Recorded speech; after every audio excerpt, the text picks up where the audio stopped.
반갑습니다. 반갑습니다.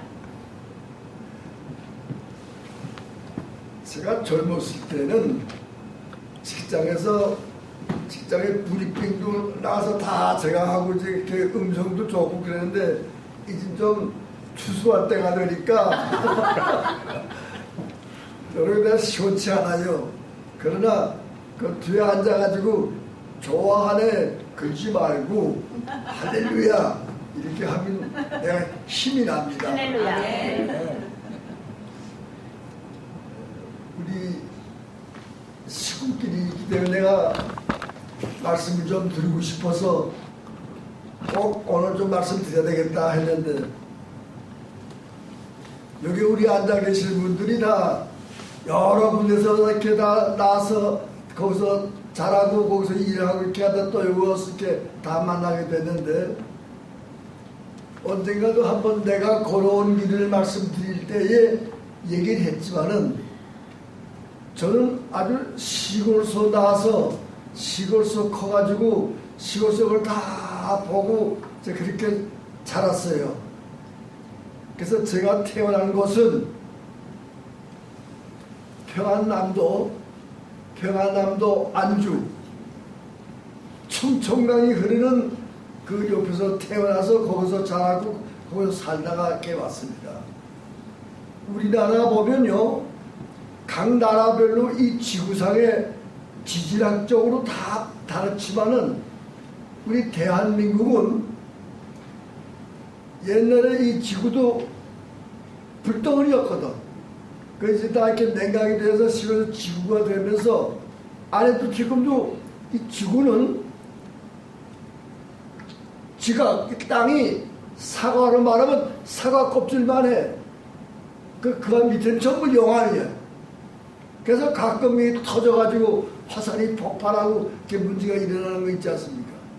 그걸 볼 때에 지질학적으로 볼 때 대한민국은 폭발해서 이렇게 섬이 생겨서 나라가 생기고 동해바다 쪽으로는 화산이 터져서 산이 생기고 거기서부터 이제 비가 오면은 그 빗물들이 해서 전부 줄줄줄줄 흘러서 저기 압록강 그 다음에 제가 태어난 청천강 평안북도 평안남도 하는 경계를 이루는 청천강 옛날에 수나라 10만 대군이 한국 침략했던 수나라 대군이 그 청천강 옛날에 살수라고 해서 살수에서 그 을지문덕 장군이 거기서 10만 대군을 물에 빠뜨려 죽여버려요.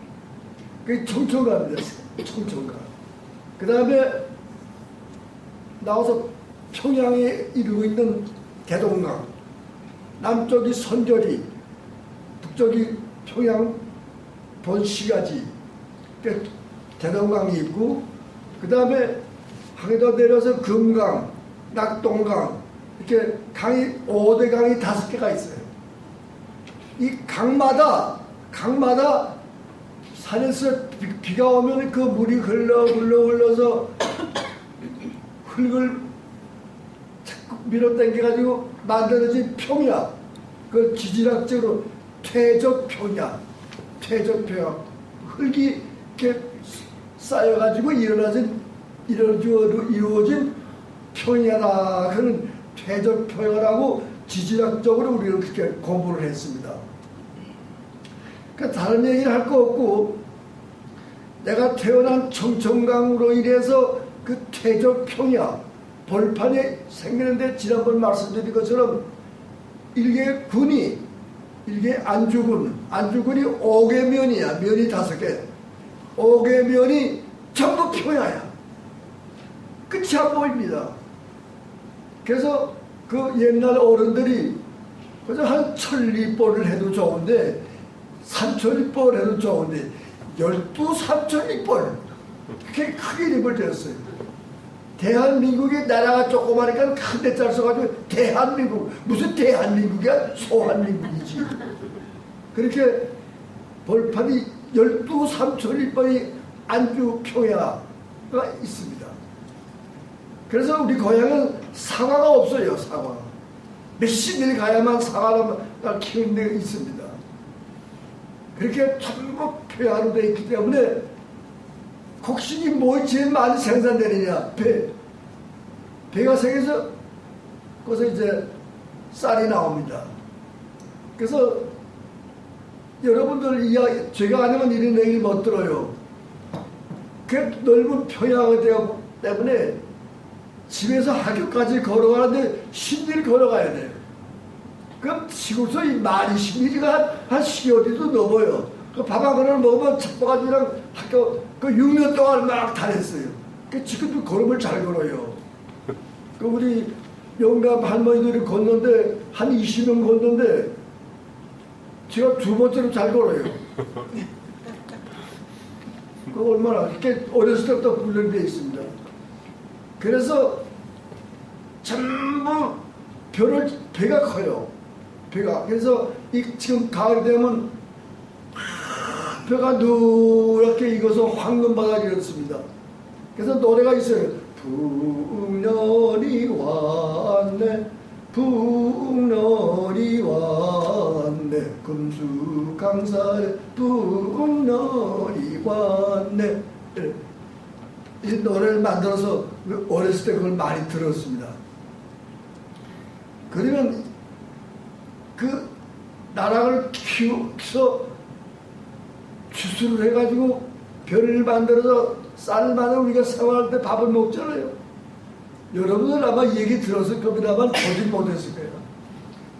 그 봄이 돼서 모로 심고 가을이 돼서 배가 익으면 참 누런 배가 익어서 황금바닥 이뤄서 바람이 불면 그런 데서 이제 그러면 그걸 뭘로 추수하느냐? 낫 가지고 농사 짓는 분들이 얼마나 고생을 일을 많이 한지 몰라요. 그러면 그렇게 해서 이제 논두렁을 쌓았다가 조금 마르면은 그걸 그때 추럭이 없으니까 소에다 싣고 처음부터 가져와요. 그래서 낙가리 쌓여 높이. 그러면 그걸 또 뭘로 나락을 흐르냐? 그때 종이가 없을 때니까 전부 발로.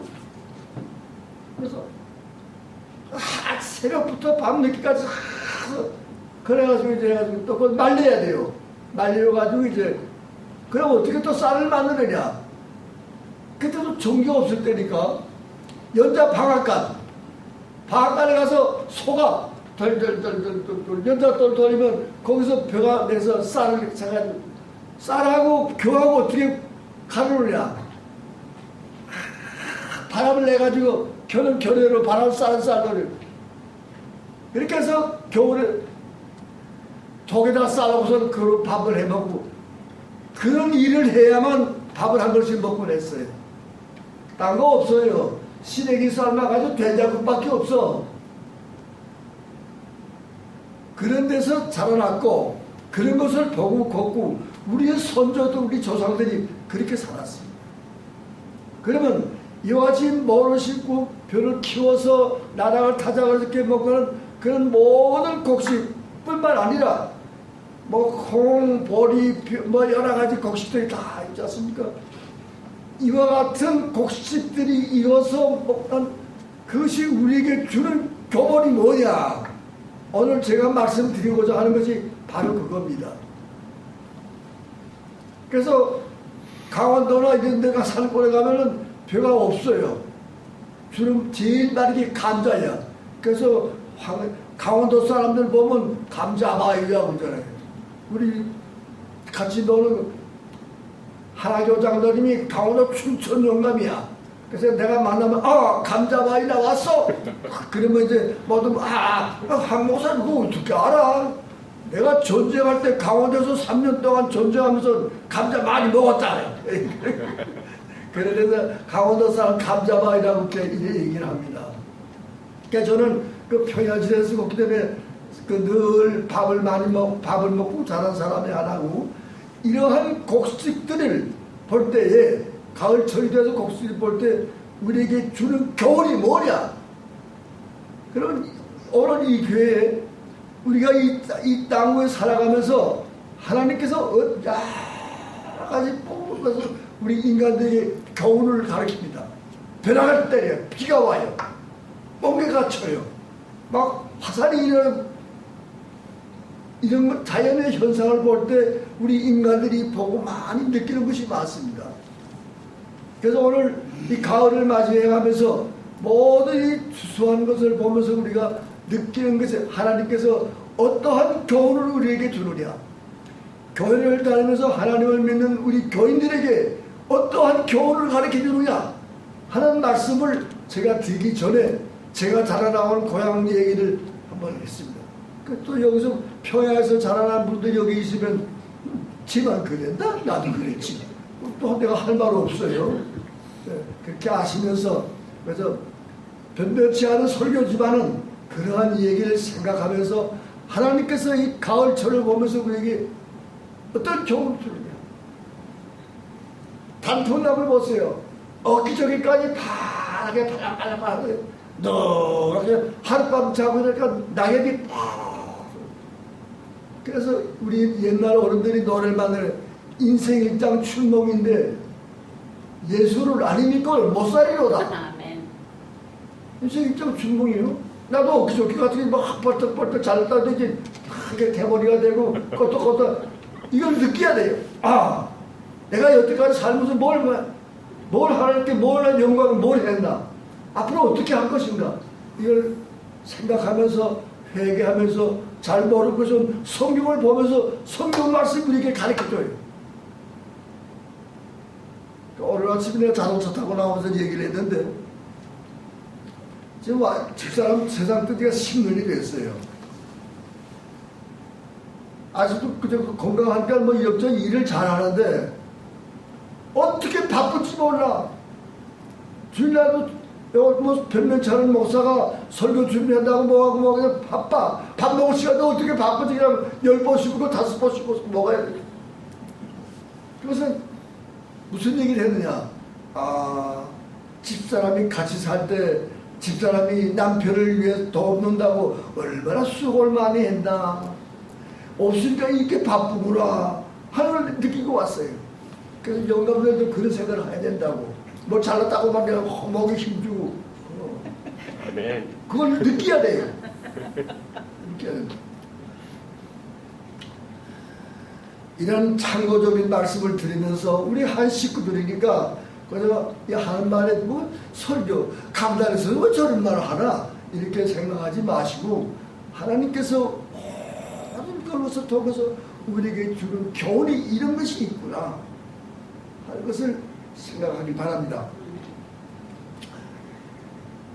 마태복음 9장 38절 말씀을 봉독을 했는데 누가복음 10장 2절에 보면은 이른 시대에 추수할 것은 많되 일꾼이 적으니 그러므로 추수하는 주인에게 청하여 추수할 일꾼을 보내주소서 하라. 이렇게 일꾼이 많아야 돼요. 이런 말씀을 생각하면서 우리의 조국 금수강산 가을은 참으로 아름답고 풍요스럽습니다. 우리는 가을하면 결실과 수확을 먼저 생각하게 됩니다. 그래서 옛날부터 농민은 이제 노래를 한 것처럼 풍년이 왔네 풍년이 왔네 금수강산 삼천리 풍년이 왔네 하고 풍년을 노래하는 것이 우리 시골에서 가면 우리도 많이 불렀습니다. 그 어렸을 때 그래서 무슨 말인가 하고서 무슨 노래인가 하고 그 노래를 불렀는데 이제 나이 들어가면서 이것저것 체험을 하니까 과연 참 이런 노래가 나올 만도 하구나 하는 느낌을 가지게 되는 것입니다. 그래서 얼씨구나 좋구나 저씨구 좋구나 하면서 노래를 불러가면 제가 자라난 고향 지금 말씀드린 대로 오계면이 표하기 때문에 그렇게 곡식이 많은 나라입니다. 가을철에 면사무소 근처에 가면 큰 운동장이 있는데요. 산더미처럼 가만에 별을 녀석했잖아요. 그럼 그래서 쌀이 없는 데서 참 사가요. 8.15 해방돼가지고 러시아 군들이 왔잖아요. 러시아 군들이 2차 대전 때 미국이 지혜무시 추록을 지어내었기 때문에 러시아 군들이 지혜무시 추록을 가지고 우리 고향에 와서 그 나라를 전부 실어가요. 그걸 뭐 저왜 다 이렇게 가져가냐? 좀 그 아는 분들이 시베리아, 러시아 시베리아는 쌀이 없어요. 전부 그리 가져간대요. 그렇게 곡식이 많이 생산되는 우리 고향이었습니다. 또 우리 고향뿐만 아니라 이 우리나라의 서해바다 서해안은 참 그런 곡식들이 많이 나옵니다. 또 한 가지 여기서 알아야 될 것은 우리나라 민족이 얼마나 불쌍합니까? 36년 동안 일본 식민지 민족으로 해가지고 징병, 보급대, 지원병 뭐 온갖 거 다 나가서 이렇게 희생을 당했고 심지어는 여자들도 붙들려가지고 위안부로 생겨서 그 말 못할 고생을 하고 생명을 잃고 이런 우리 백성.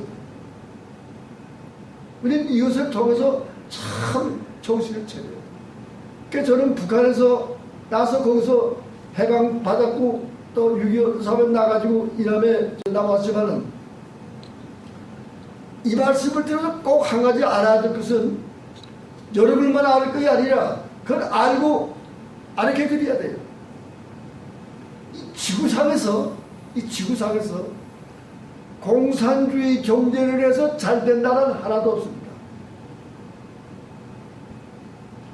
러시아도 공산주의 경제에서 망했고 중국이 모택동이가 칼 막스 앵겔스 공산주의 사상을 가지고 중국을 통일해요.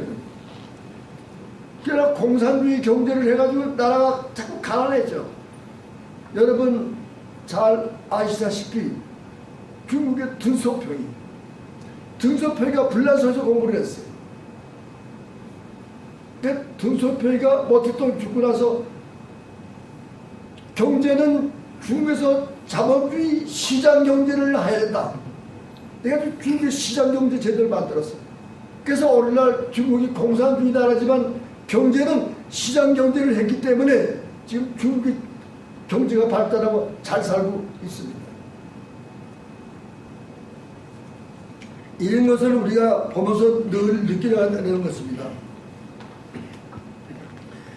그래서 기름진 그 강서천리 가을이오니 들판에 어공이 황금바다 이러는데 이런 말씀드린 것처럼 가을이 되면 끝이 안 보입니다. 벼가 황금바다 바람이 불면 파도 치는 것처럼 그렇게 하나님께서 우리에게 가르칩니다. 그러면 이런 걸 통해서 우리 예수 믿는 교인들은 어떻게 할 것이냐. 이런 하나님께서 주는 이런 것을 보고 우리는 훌륭한 교회가 돼서 교회의 인력을 껴치면서 찬송가를 부르고 말씀을 통해서 하는 많은 사람들이 모여서 하나님께 영광 드리는 생활을 해야 된다는 느껴야 됩니다. 그걸 느끼지 못하면 하나님께 영광 드리는 교인이 못 되는 겁니다. 그래서 그는 참으로 보기만 해도 흐뭇한 광경이 지금에도 제 눈에 훤히 비치고 있습니다. 한편 물이 익은 대자연의 가을에는 소풍과 관광객들이 많이 자라서 오고 가고 고향을 찾습니다. 내일이 무슨 날이에요? 추석. 몰라? 내일이 무슨 날이에요? 추석. 저 크게 말해. 추석. 내일이 추석. 추석이 되면 다 고향 산천이 그리워서 고향을 가지 않습니까? 다른 나라 말할 필요 없고 우리나라에 보면 서울에서 자기 고향 가는 자동차가 많으니까 그 고속도로가 꽉 막혀서 막 갈 수가 없을 정도예요.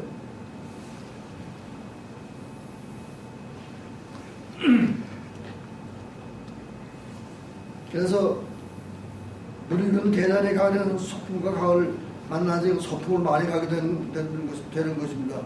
이제 우리는 이 가을을 맞이하여 대자연의 산란망성을 바라보면서 가을이 우리 그리스도인들에게 주는 결실의 교훈으로 신앙의 의미를 살펴보고자 하는 것입니다.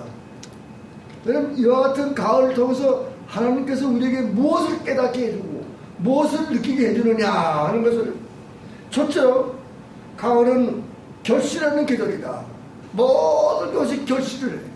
가을이 없으면 결실을 못해요.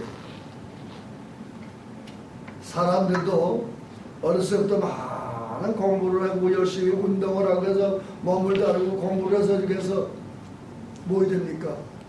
지식이 되어서 그 지식을 인류를 위해서 하나님께 영광을 드리는 생활을 하는 것이 인간의 기본입니다. 이런 곡식도 봄에 여름에 해가지고 이렇게 해가지고 우리에게 가을철을 맞이해서 우리에게 먹고 살 수 있는 곡식을 주는 것입니다. 주님께서는 이 문제에 대해서 각기 다른 각도에서 세 번 말씀했습니다. 마가복음 7장 19절에 뭐라고 말씀했느냐? 아름다운 열매를 맺지 아니하는 나무마다 지켜 불에 태우리라. 좀 미안한 말씀이지만 우리 세상에 살면서 참 미안한 말씀이지만 그 별 볼일 없는 인간들이 많잖아요. 잘라야 돼. 우리 그리스도인들 정말 하나님의 말씀에 따라서 인간답게 하나님의 제자답게 하나님의 아들딸답게 살다가 하나님께로 가는 것이 우리의 기본 방향입니다.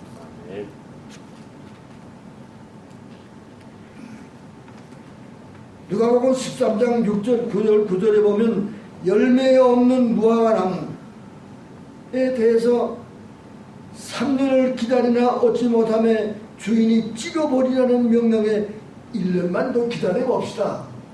3년을 기다려도 열매 쓸모없는 나무. 이거 조금 미안한 말이고 마음 아픈 얘기지만 쓸모없는 인간, 하나님의 말씀을 통해서 쓸모없는 인간으로 변화되어서 하나님께 영광 드리고 남편답게 아내답게 자식답게 목사답게 장로답게 해나가는 것이 하나님께서 우리 인간들에게 바라는 목적입니다.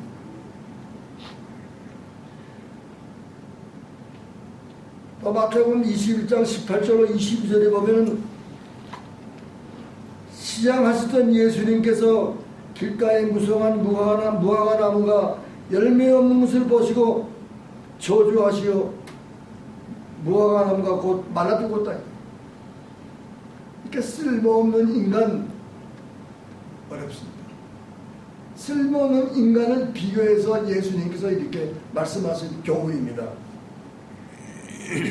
이 세 곳을 종합해 보면 열매가 있어야 할 때와 그 나무와 그 장소에 각각 열매를 얻지 못할 때 처음에는 그 나무에 실망을 했고 다음에는 분노, 마지막에는 심판을 하죠. 이와 같은 세 가지 과정을 우리가 보고 느끼고 내가 살아가면서 이러한 길을 바라보면서 기도할 때에 내가 새로워질 수 있는 것입니다. 우리 살다 보면요, 뭐 저도 시원치 않은 점이 많이 있지만은 저거 별 볼일 없는 인간 저 새끼 뭐 저런 게 있어 이런 얘기 들으면 안 되잖아요. 그 말합니다. 얘기하면 야, 참 멋있는 사람이야, 참 본받을 사람이야, 이런 얘기를 들어야 되거든요. 이러한 말씀을 우리는 교훈으로 받아들이면서 살아야 되기 때문에 오늘 이 말씀을 제가 말씀드립니다. 이 말씀은 가을철에는 우리에게 반성을 촉구하는 교훈입니다.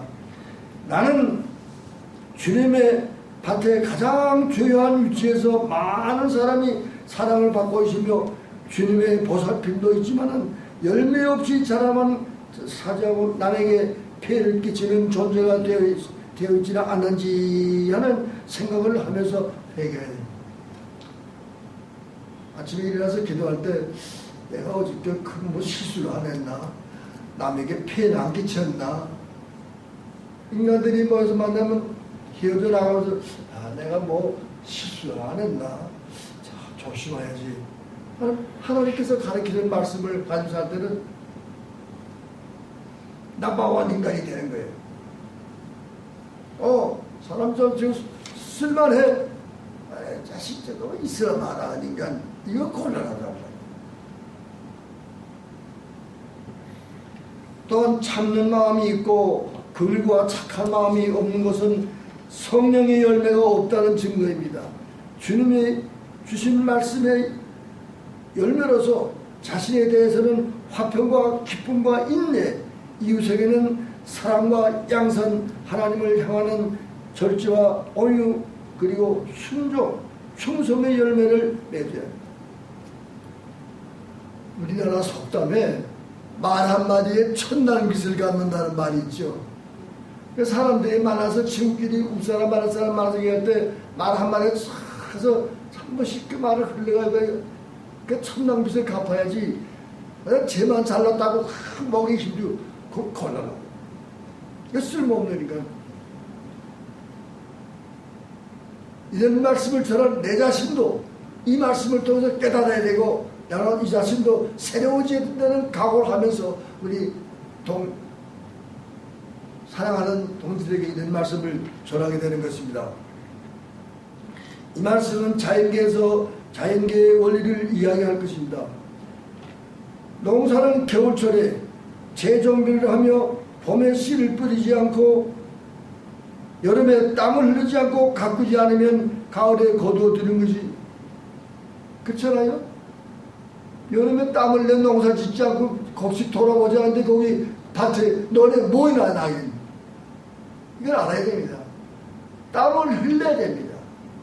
정신을 차려야 됩니다.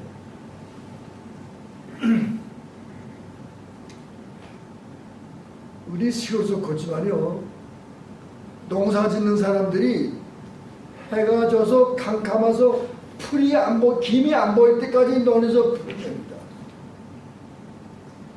근데 공산주의 사회에서 협동농장을 말해서 하게 되면 시간이 돼서 나면 땡땅 하다가 시간이 되면 가버려요. 그럼 곡식들이 그걸 알아두지 않습니다. 그래서 생산량이 자꾸 줄어요. 1년, 2년은 몰라. 10년, 20년, 3년 가면 100가마니 쌀하던 것이 10가마니도 안 나요. 그럼 뭐예요? 먹을 게 없어요. 그래서 굶어 죽어요. 그래서 북한에서 300만 명이 굶어 죽었다는 얘기가 거짓말이 아닙니다. 북한을 흉보려고 하는 얘기가 아니라 공산주의 사회가 그와 같이 인류를 전부 망쳤어요. 마찬가지로 우리 인간들이 봄에, 여름에 우리가 할 일을 다 하고 할 때 추수할 곡식이 많이 생산되어서 우리가 마음 풍족하게 살아갈 수가 있는 것이, 농사를 짓는 것만 그런 건 아닙니다. 다 마찬가지입니다. 교회의 어떤 프로그램이 중단되었다고 해서 우리의 신앙생활의 그 자체의 맥이 끊어져서는 안 됩니다. 우리는 이웃의 불신자를 위해서 복음의 씨를 뿌리는 일까지 중단해서는 안 됩니다. 그리고 가꾸는 일도 중단해서는 안 됩니다. 교인으로서, 장로로서, 목사로서 물론 할 일도 많이 있지만 믿지 않은 사람 10% 많아서 한 사람 한 사람에게 하나님의 말씀을 전하면서 내가 본이 되게 올바른 사람이 돼서 행동할 때는, 아, 저 사람이 예수 믿었는데 참 멋있구나, 나도 좀 예수 좀 믿어봐야 되겠다, 이런 교훈을 줘야 된단 말이에요. 좀 예수 믿고 장로라고 목사라고 뭐라고 해서 이거 안 됩니다. 그런 그런 교훈을 받으라는 뜻으로 오늘 말씀을 전하는 겁니다. 상록수는 모든 식물은 자신의 성분대로 그 진상이 드러납니다. 사람들은 붉게 물든 아름다운 단풍을 보면서 흐뭇해하지만 그 아름다움이 절정에 달했을 때는 곧 낙엽이 되는 신앙인 것입니다. 내 스스로도 왔다가 때가 되면 간다는 것을 늘 느끼면서 말씀에 따라서 회개하고 하나님의 뜻에 따라서, 하나님의 명령에 따라서 살아갈 때 나를 본받고 많은 사람들이 신앙을 갖게 되는 것입니다. 제가 어제 말씀드렸지만 저도 변변치는 아직도 시원치 않은 목사지만은 우리 집안은 유교 집안이에요. 조상 대대 유교 집안이에요. 우리 어머니는 예수 믿는 집에서 시집을 왔어요. 그 예수 믿는 집에서 이 유교 집안에 시집을 왔으니 그때만 해도 어떻게 합니까? 조상 제사상을 보면 6개가, 제사상이 6개야. 근데 어머니는 거기 제사상 하려면 바빠. 방학 때만 되면 날 외갓집에 보내요. 그러니까 외갓집에 가면 교회 나가서 띵동띵동 때리면서 이제 그래서 오늘 이 변변치 않은 사람에게도 늙음하게 목사가 돼가지고 변변치 않지만 하나님의 말씀을 전하고 얼마나 감사합니까? 그러니까 항상 저는 마음이 기뻐요. 누구 미워하지 않아요. 왜 미워해? 뭐 내 모자랐다고. 이런 하나님께서 우리에게 교훈을 주시는 겁니다. 결론적으로 주님은 말씀하십니다. 무화과 나무의 비유를 배우라. 자연계의 무성한 식물을 통해서 배우라는 것입니다. 그 가지가 연해지고 잎사귀를 내면은 여름이 가까운 줄 알고 이와 같이 너희도 이 모든 일을 보게 되면 인자가 가까운 줄 알아라. 예수는 농민은 아니지만 농사 짓는 일들과 자연계를 통해서 우리에게 가르쳐주고 있습니다. 추수할 것은 많되 일꾼이 적으니 그러므로 추수하는 주인에게 추수할 일꾼을 보내주셔서 하는 주님의 경고와 부탁의 말씀을 상고하면서 가을을 맞이하는 우리들은 몇 가지를 이제 반성해 볼 것이 있습니다. 첫째, 무엇을 반성할 것이냐? 우리들은 오랜 신앙생활에 연조만을 자랑하고 자부하면서 열매 없는 무화과처럼 되지 않아. 장로라고 목사라고 예수 믿는다고 그런 열매 맺지 못하는 신앙이 돼서 뭐하는 쓸모가 없다 이거야. 두 번째로 나의 믿음은 사철나무처럼 변함없는 신앙인가 아니면 낙엽수처럼 가을철에 떨어지는 일시적인 신앙인가. 내 신앙이 아침 저녁 정월 초하날 12달 동안 인생을 통해서 변함이 없는 그런 신앙인인가. 안 그러면 가을철에 낙엽이 돼서 떨어지는 것처럼 일시적인 신앙인인가. 내가 과연 예수를 믿는다고 하면서 목사다 장로다 신앙이라고 하면서 과연 하나님의 뜻에 따라서 살고 있으며 많은 사람에게 본이 되느냐 안 되느냐 이러면서 밥 잘 먹고 입어 깊은 거 입고 화장 잘한다고 해서 좋은 거 아니에요. 하나님 말씀대로. 그래서 여러분들도 지금 이 말씀을 들으면서 또 지 잘났다고 또 들으라 이렇게 생각하면 안 돼요. 내 자신도 이런 말씀을 통해서 깨달아야 되고 내가 그런 이런 말씀을 통해서 하나님의 뜻에 따라서 실천하며 살아야 돼요. 실천이 없는 믿음은 헛것이라고 그랬어요. 하나님께서 주시는 이 풍요롭고 아름다운 가을을 맞이하면서 우리에게 주는 결실의 교훈을 잘 간직해 주실 것을 주님의 이름으로 축원합니다. 기도드리겠습니다.